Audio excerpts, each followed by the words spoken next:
दूर गांव में एक व्यक्ति रहता था जिसका नाम भोला था। भोला इतना दान पुण्य करने में विश्वास रखता था कि हर कोई उसकी केवल तारीफ ही करता था। भोला के पास भले ही अपने खाने के लिए कुछ न हो, लेकिन वह दान पुण्य करने में कभी पीछे नहीं हटता। भोला लकड़ियां काटने जाता है।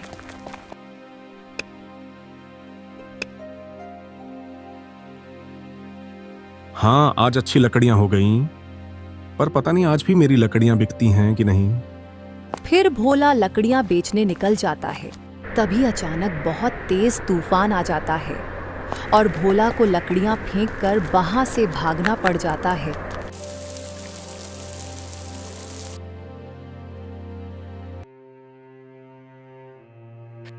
आज भी बिना कुछ खाए ही सो जाता हूँ। जो थोड़ा सा राशन है मैं उसको सुबह बना लूंगा।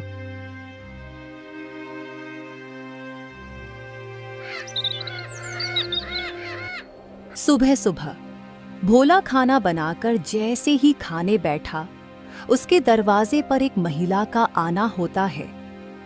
बेटा, कुछ खाने को दे दो। कल से भूखी हूँ, कुछ खाया पिया ही नहीं है। अब तो चला भी नहीं जा रहा। अरे काकी, अंदर आइए। आप मेरे साथ बैठकर खाना खा लीजिए। अरे, इतने से खाने से मेरा पेट नहीं भरने वाला। कोई बात नहीं, मैं आगे मांगकर खा लूंगी। तुम खाना खाने बैठे हो तो खा लो। अच्छा काकी, ये सारा खाना आप ही खा लीजिए। मैं भूखा रह लूंगा क्योंकि रात में मैंने खाना खाया था। इतना कहकर भोला अपनी थाली उस महिला की तरफ बढ़ा देता है।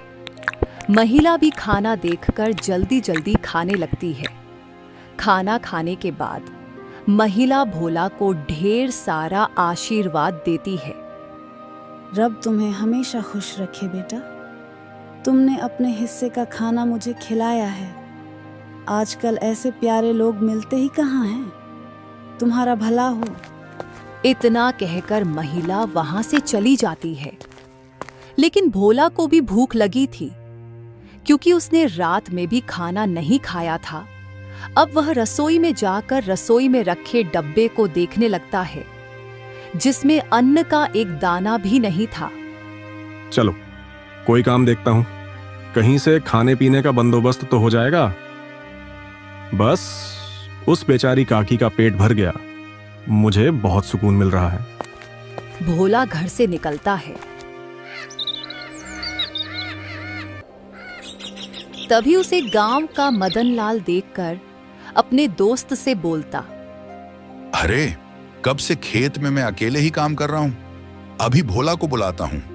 तुम देखना वो कैसे मेरी मदद करेगा। उसे तो वैसे भी लोगों की मदद करने का भूत सवार है। खुद भले ही जेब में फूटी कौड़ी ना हो, लेकिन बड़ा दयालु बनता है ये भी। अब मदन लाल भोला को आवाज लगाकर बुलाता है। अरे, क्या हालचाल है भोला भाई? सब ठीक तो है ना? ये खेतों से आ रहे हो क्या? हाँ मदन भाई, खेतों से ही आ रहा हूँ। अरे हाँ, खेत में कल को बीज लगाना है, लेकिन मैं बहुत ज्यादा थक गया हूँ। तुम थोड़ा हाथ बटा देते तो मेरा काम जल्दी हो जाता। अरे क्यों नहीं, चलो चलो, मैं आपके साथ मिलकर खेत में काम करा देता हूँ। बड़ा ही बेवकूफ है और इसे बेवकूफ बनाना भी आसान है। चलो, इसी बहाने मेरी मदद हो जाएगी और थोड़ा आराम भी मिल जाएगा। इतना कहकर मदन लाल भोला से अब बहुत काम करवाता है, लेकिन भोला तो भूखा था। उसे भूख भी बहुत तेज लग रही थी। खेत का काम करने के बाद मदन लाल भोला से कहता है, भोला, तुमने बहुत मदद की। अब मैं चलता हूँ। कई घंटे खेत में काम करने के बाद भोला थक जाता है। अब वह उधार दुकान से राशन लेकर खाना बनाकर खाता है।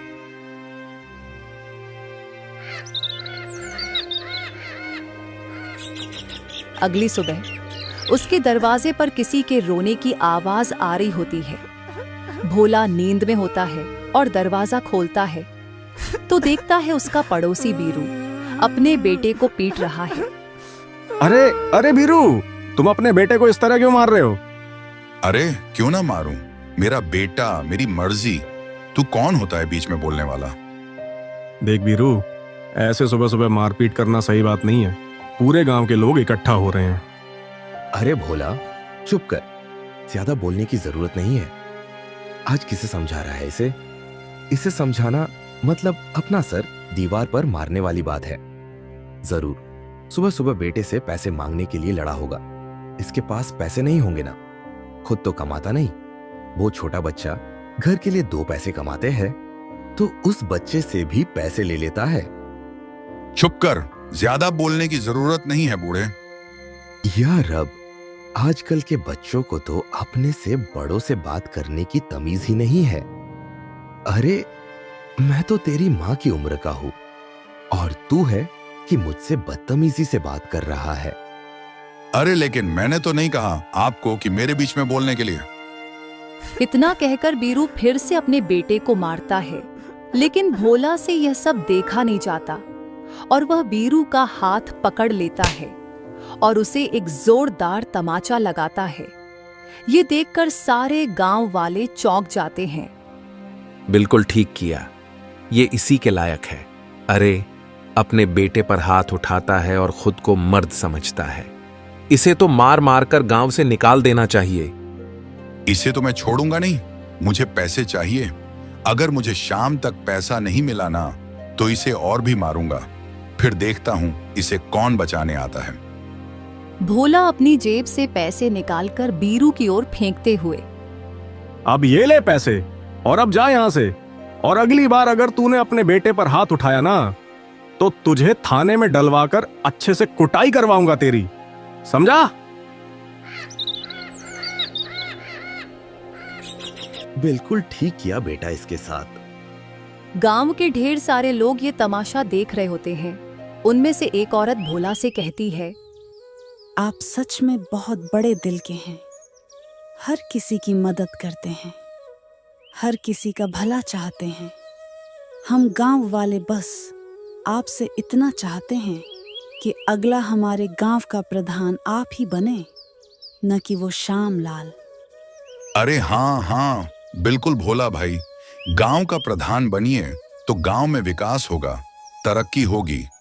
उस श्याम लाल के पास तो गांव के लोग जाने से भी डरते हैं, और रही उसे कुछ बताने की बात तो कोई भी उसके सामने मुंह नहीं खोल पाता, क्योंकि उसके खिलाफ बोलने वाले को बो जान से मार देता है। भोला हर किसी की हर तरह से मदद करता था, जिस वजह से गांव के लोग भोला को अपना अगला प्रधान बनाने का फैसला करते हैं। अब प्रधान तक यह बात पहुंचती है। प्रधान चौंक उठता है। क्या इस भोला की इतनी हिम्मत? खाने को लाले पड़े हैं लेकिन प्रधान बनने का सपना देख रहा है। इसे तो मैं छोड़ूंगा नहीं। अरे हाँ मालिक, और तो और गांव वाले कह रहे हैं कि चाहे कुछ भी हो जाए प्रधान तो भोला ही बनेगा। अब आपको ही कुछ करना होगा, वरना भोला आपकी गद्दी लेकर ही मानेगा। प्रधान अब सोच में पड़ जाता है कि वह ऐसा क्या करे जिससे उसके रास्ते का कांटा भोला हमेशा हमेशा के लिए इस गांव से चला जाए।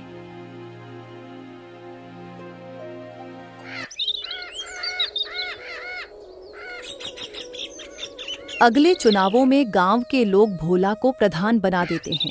ऐसे ही कई दिन बीत जाते हैं और जब राशन देने की बारी आती है तो प्रधान बड़े ही चालाकी के साथ राशन में मिलावट करवा देता है, जो भोला को बिल्कुल पता नहीं चलता।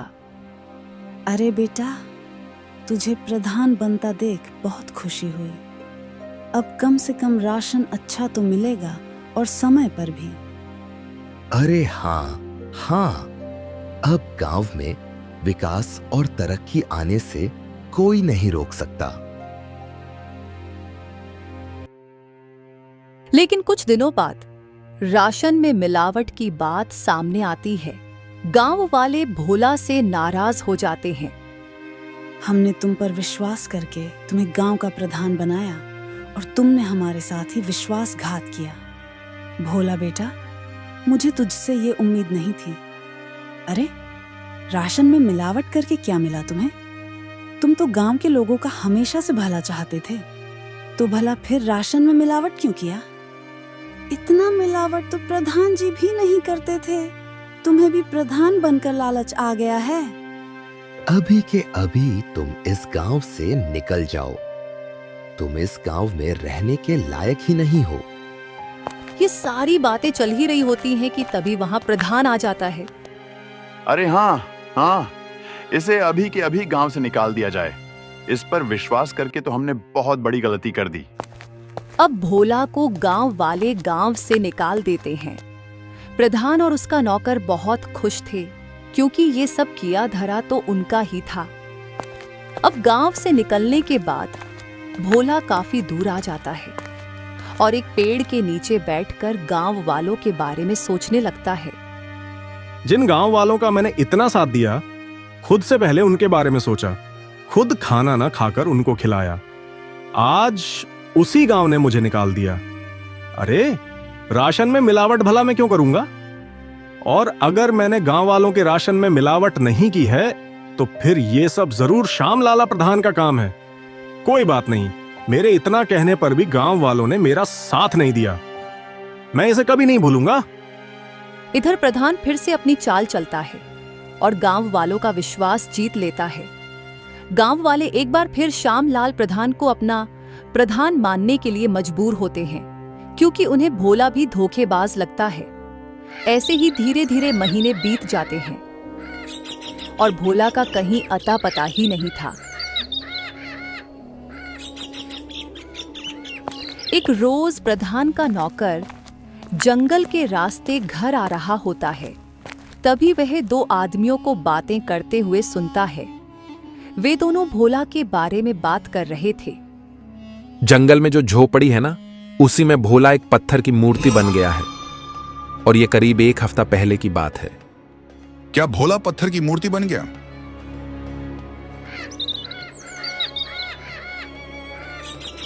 सरपंच का नौकर घर जाकर प्रधान को सारी बात बताता है।